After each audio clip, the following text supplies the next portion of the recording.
이 제도는 1월 2일부터 시작됐지만 아직 신청 여부를 확인하지 못한 분들이 많습니다. 지금 이 영상 보시는 분들 중에서 딱 두 가지만 해당되면 오늘 이 영상은 끝까지 보셔야 합니다. 첫째, 2026년 기준으로 만 60세가 넘으셨다. 둘째, 요즘 병원비나 약값, 난방비나 관리비 같은 생활비가 예전보다 부담스럽게 느껴진다.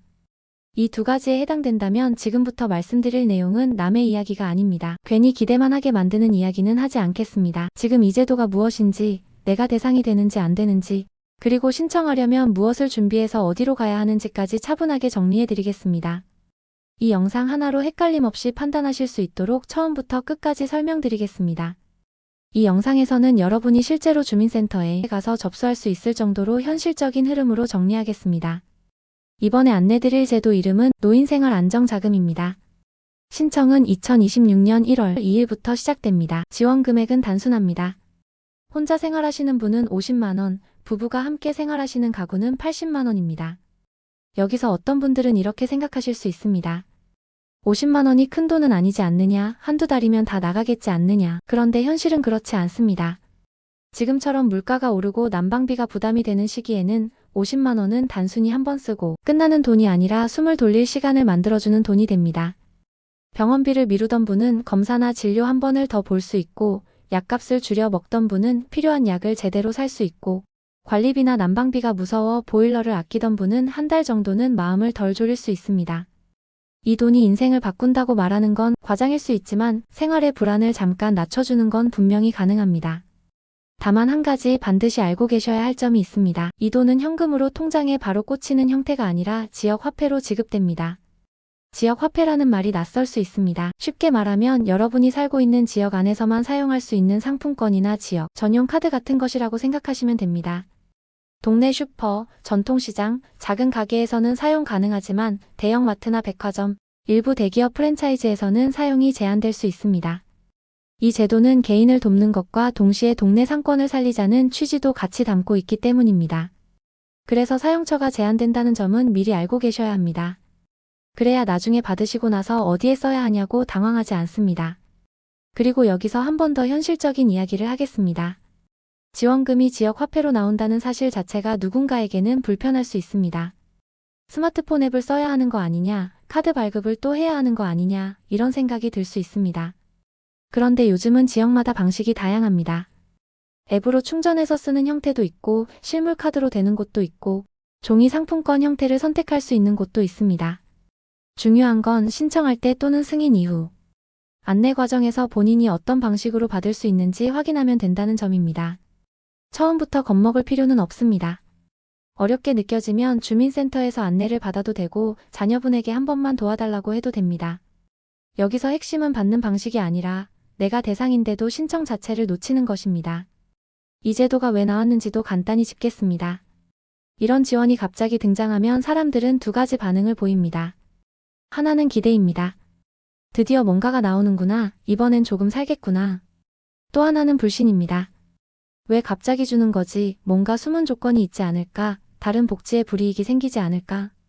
그래서 오늘은 이 두 가지를 동시에 정리해 드리겠습니다. 먼저 이런 지원이 생기는 배경에는 여러 요인이 있습니다. 노인 빈곤 문제, 의료비 부담, 난방비와 생활비 상승, 그리고 기존 연금 체계만으로는 당장 체감되는 지원이 부족하다는 현실이 있습니다. 이 부분은 누구나 체감합니다. 매달 나가는 돈이 늘었는데 들어오는 돈이 같으면 생활이 더 빡빡해지는 건 당연합니다. 그래서 정부가 일회성이라도 생활을 돕는 돈을 내놓는 방식이 등장할 수 있습니다. 다만 여기서 중요한 건 이번 제도가 앞으로 계속 이어질지 여부는 확정된 게 아니라는 점입니다.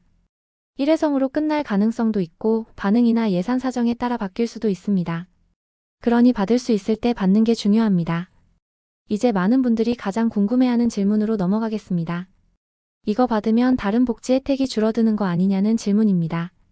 결론부터 말씀드리면 이 지원금을 받는다고 해서 기초연금, 국민연금, 의료비 지원 같은 기존 혜택이 줄어드는 방식으로 설계되면 논란이 커지고 제도 자체가 성립하기 어렵습니다. 그래서 일반적으로 이런 성격의 지원은 기존 연금과 분리되는 경우가 많습니다. 하지만 여기서 한 가지는 분명히 하겠습니다. 어떤 제도든 지역이나 세부 운영 지침에 따라 확인 절차가 있을 수 있으니 최종적으로는 주민센터 접수 안내에서 확인하는 게 가장 안전합니다. 다만 영상 시청자 입장에서 가장 중요한 건 이것입니다. 받으면 손해라는 막연한 두려움 때문에 신청을 포기하지 말고 조건을 먼저 확인하라는 것입니다. 조건이 되고 불이익이 없거나 미미하다면 신청하는 게 합리적입니다. 그리고 실제로 많은 생활 지원 성격의 지급은 소득 산정에 포함하지 않거나 다른 급여를 삭감하는 방식으로 설계하지 않는 경우가 많습니다. 여기서 잠깐 멈추고 지금 이 자리에서 여러분이 바로 확인할 수 있는 가장 중요한 것만 체크해 보겠습니다. 종이가 있으면 좋고 없으면 머릿속으로만이라도 괜찮습니다. 첫째, 나는 2026년 1월 1일 기준으로 만 60세 이상인가? 둘째, 최근 3개월 평균 소득이 어느 정도인가? 이 두 가지가 핵심입니다. 나머지는 대부분 이 두 가지를 확인하고 나서 따라옵니다. 이제 조건을 정확히 정리하겠습니다. 조건은 크게 두 가지, 나이와 소득입니다. 나이 조건부터 보겠습니다. 기준일은 2026년 1월 1일입니다. 이 날짜 기준으로 만 60세 이상이면 됩니다. 65세부터가 아니라 60세부터입니다. 그래서 출생연도로 따지면 1966년생까지 해당될 수 있습니다. 나이 계산이 헷갈리면 간단히 이렇게 생각하시면 됩니다. 2026년 1월 1일에 내가 만 60세가 되는가, 그보다 나이가 많은가. 이 기준만 잡으면 됩니다. 다음은 소득 조건입니다. 소득 조건은 혼자 사는 가구와 부부 가구가 다릅니다. 혼자 사는 가구는 최근 3개월 평균 소득이 월 150만 원 이하, 부부가 함께 사는 가구는 2분. 합산 소득이 월 250만 원 이하면 가능하다는 방식으로 안내되는 경우가 많습니다. 여기서 중요한 점은 소득이라는 말의 의미입니다. 사람들은 소득이라고 하면 월급만 떠올리거나 연금만 떠올리거나 혹은 사업소득만 떠올립니다. 그런데 실제 행정 기준에서는 여러 소득을 합산하는 경우가 많습니다. 근로소득, 사업소득, 연금소득 등을 합쳐서 보는 방식입니다. 그래서 내가 국민연금을 받는다고 해도 혹은 기초연금을 받는다고 해도 합산해서 기준 아래면 가능할 수 있습니다. 그리고 또 하나 중요한 점이 있습니다.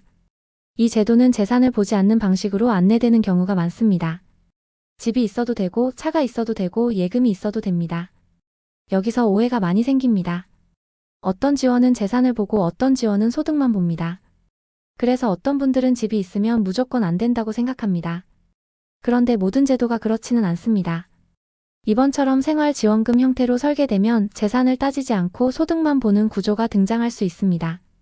다만 이것도 마찬가지로 최종 기준은 접수 지침에 따라야 합니다.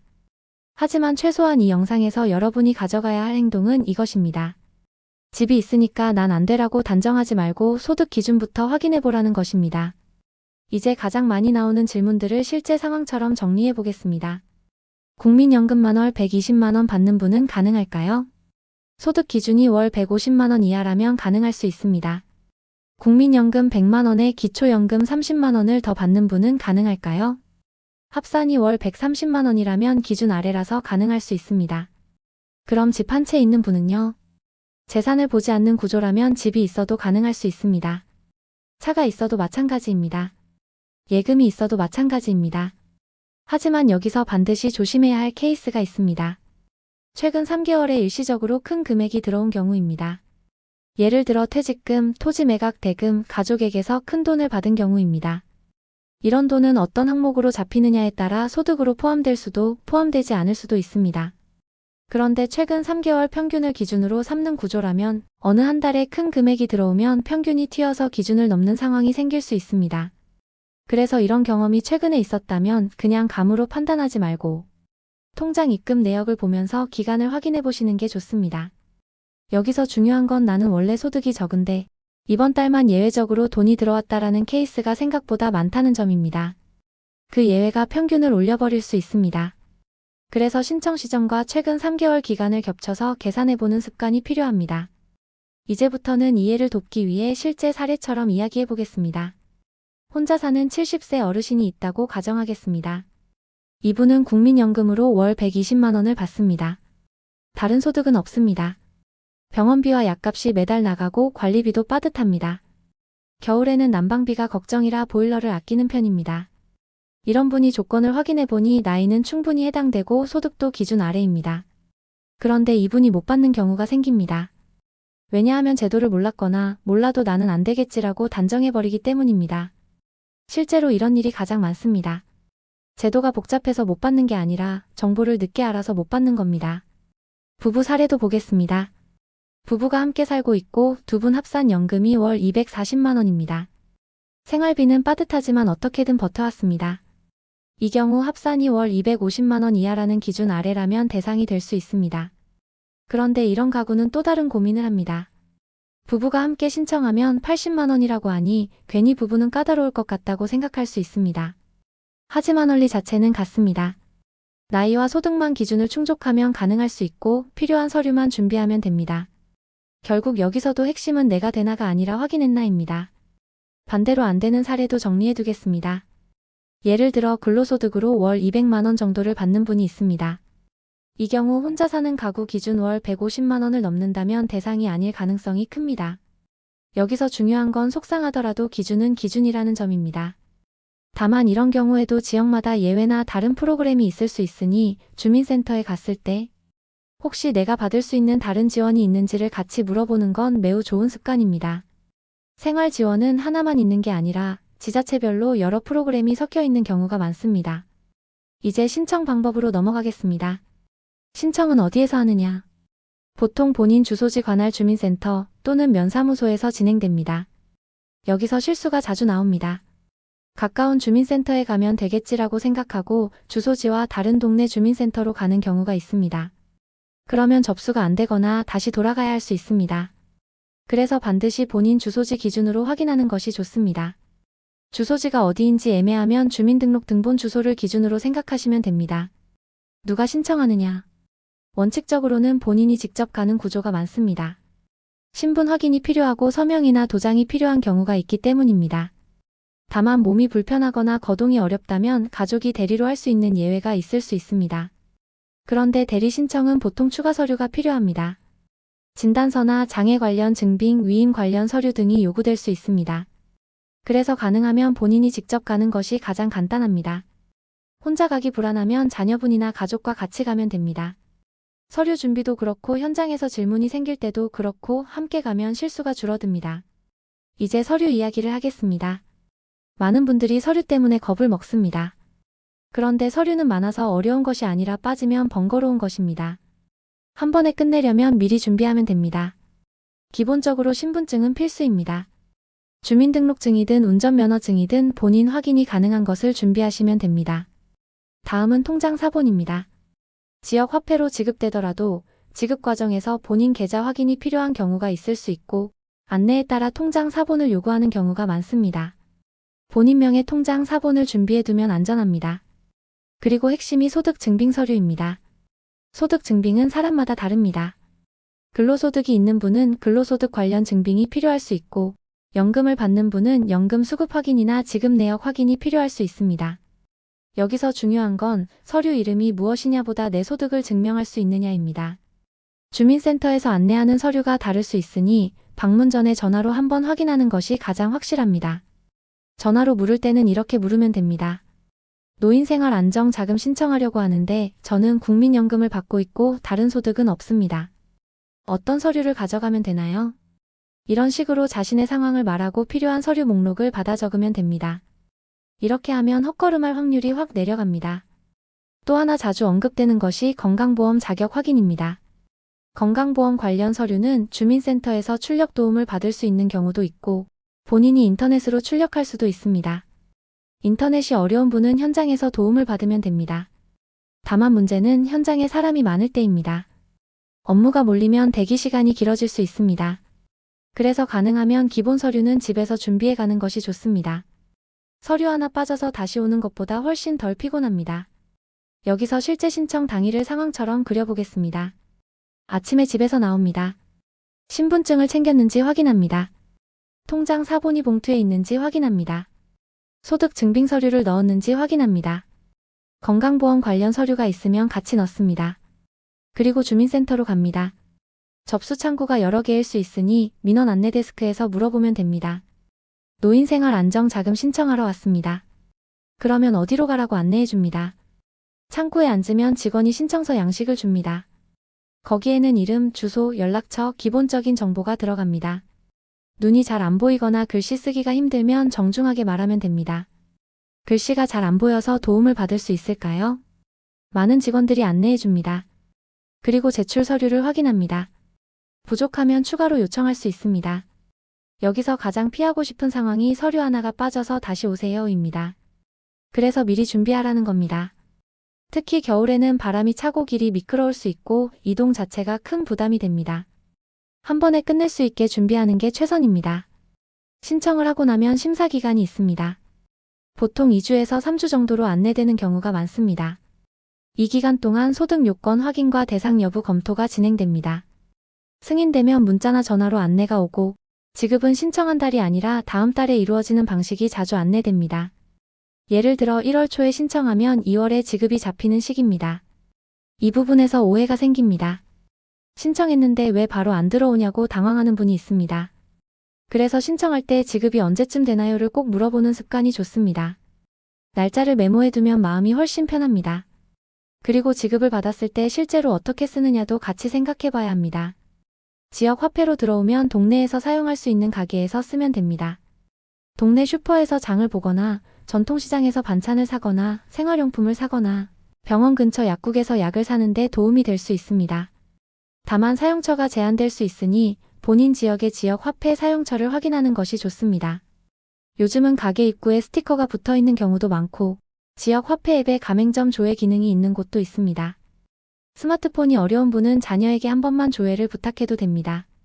한 번만 확인해두면 그 다음부터는 편합니다. 여기서 가장 중요한 경고도 하나 드리겠습니다. 이런 지원 제도가 나오면 사기 연락이 따라붙는 경우가 많습니다. 누군가가 전화나 문자를 보내서 우리가 대신 신청해주겠다, 수수료가 필요하다, 인증번호를 알려달라, 통장 비밀번호가 필요하다. 이런 식으로 접근하면 전부 위험 신호입니다. 주민센터나 공식기관은 비밀번호나 인증번호를 요구하지 않습니다.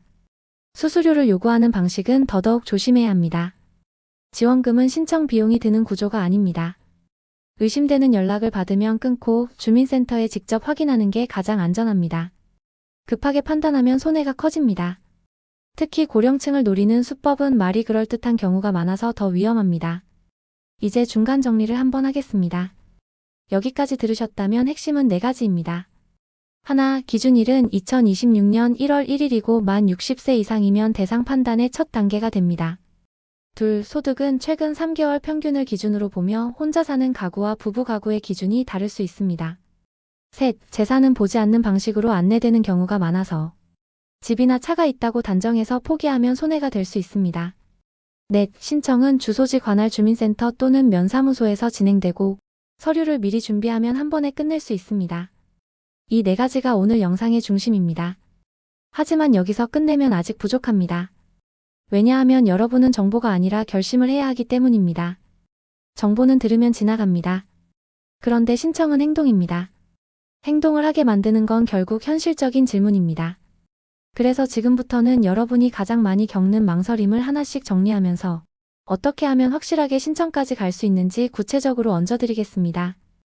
첫 번째 망설임은 나 같은 사람이 해도 되나입니다. 이 질문에는 감정이 섞여 있습니다. 나라에서 주는 돈을 받는 게 괜히 눈치 보인다고 느끼는 분도 있습니다. 그런데 지원은 시혜가 아니라 제도입니다. 제도가 있다는 건 그 제도가 필요한 사람이 있다는 뜻입니다. 그리고 필요하다고 판단한 기준이 바로 나이와 소득입니다. 내가 기준에 해당한다면 받는 것이 맞습니다. 부끄러워할 일이 아닙니다. 오히려 기준에 해당하는데도 안 받는 게 손해입니다. 두 번째 망설임은 서류가 어려워서 못하겠다입니다. 서류는 사실 어렵다기보다 귀찮다에 가깝습니다. 귀찮음을 줄이는 방법은 딱 하나입니다. 방문 전에 주민센터에 전화해서 내 상황을 말하고 필요한 서류를 메모하는 것, 그리고 그 메모대로만 준비하는 것입니다. 이렇게 하면 서류는 어려운 게 아니라 체크리스트가 됩니다. 체크리스트는 누구나 할 수 있습니다. 세 번째 망설임은 주민센터에 가면 뭐라고 말해야 할지 모르겠다입니다. 이건 아주 흔합니다. 그래서 문장 하나를 드리겠습니다. 노인생활안정자금 신청하러 왔습니다. 이것만 말하면 됩니다. 그 다음부터는 직원이 필요한 절차를 안내합니다. 내가 모든 걸 다 알고 갈 필요는 없습니다. 기본 서류와 신분증만 챙기고 제도 이름만 정확히 말하면 됩니다. 그리고 모르는 건 물어보면 됩니다. 제 상황에서 소득 기준이 해당되는지 확인 부탁드립니다. 이렇게 말하면 됩니다. 네 번째 망설임은 내가 받을 수 있는지 계산이 애매하다입니다. 이 경우에는 최근 3개월 평균이라는 기준이 핵심입니다. 평균이라는 말이 나오면 갑자기 머리가 아프다고 느끼는 분들이 많습니다. 그런데 사실 계산은 어렵지 않습니다. 최근 3개월 동안 들어온 근로소득, 사업소득, 연금소득을 합친 뒤에 3으로 나누면 됩니다. 물론 실제 행정에서는 소득 항목 분류가 더 있을 수 있지만 최소한 내가 기준에 대략 어디쯤 있는지 감을 잡는 데는 충분합니다. 기준 근처라면 더더욱 전화로 확인해서 서류 준비를 하는 게 좋습니다. 애매한 상태로 가면 헛걸음할 수 있습니다.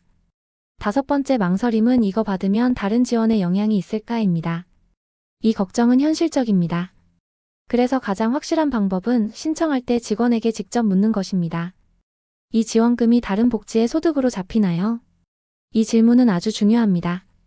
답을 듣고 나면 마음이 편해지고 주변에도 정확히 전달할 수 있습니다. 확인 없이 추측으로 말하면 주변이 더 혼란스러워집니다. 그리고 이 질문을 한다고 해서 불이익이 생기는 게 아닙니다. 오히려 정확히 확인하는 게 정상적인 신청 태도입니다. 여기까지 오셨다면 이제 남는 건 실행입니다.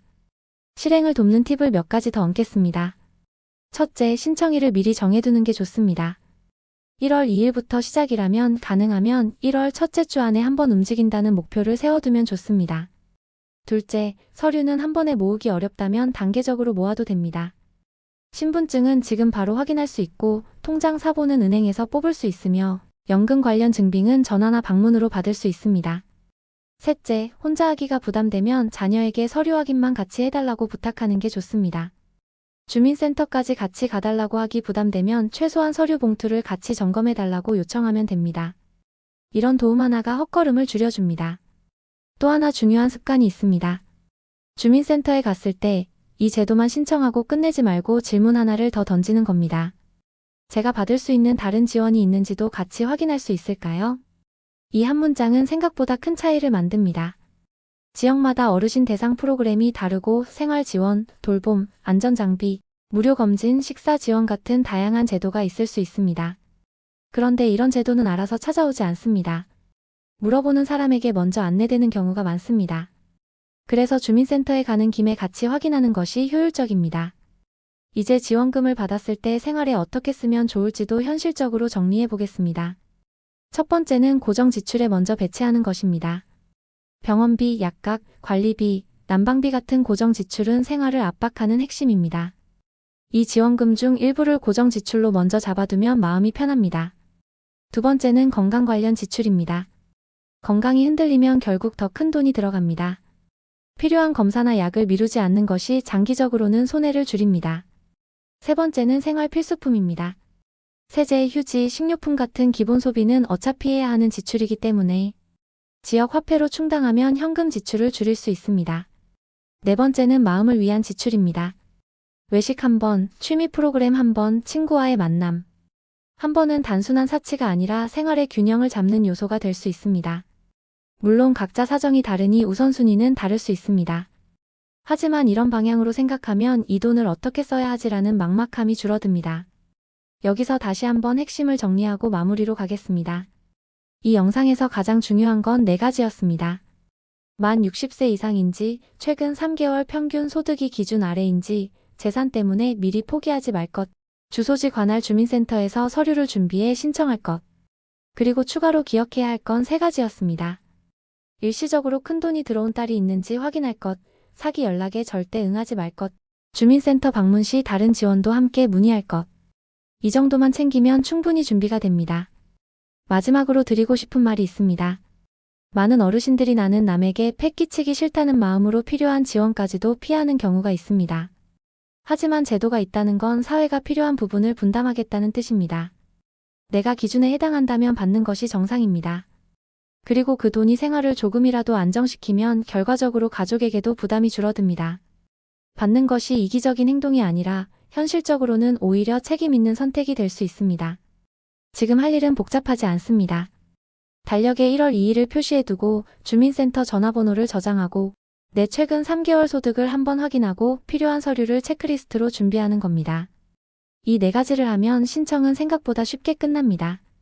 오늘 내용이 도움이 되셨다면 주변의 어르신에게도 꼭 알려주셨으면 합니다. 정보는 아는 사람만 가져가는 구조가 되기 쉽습니다. 한 분이라도 더 놓치지 않도록 서로 알려주는 게 중요합니다. 여기까지는 제가 함께 정리해드렸고 마지막으로 한 번만 말씀드리겠습니다. 채널 늦게 온 신입에서 계속 이런 정보는 복잡하지 않게 정리해서 전해드리겠습니다.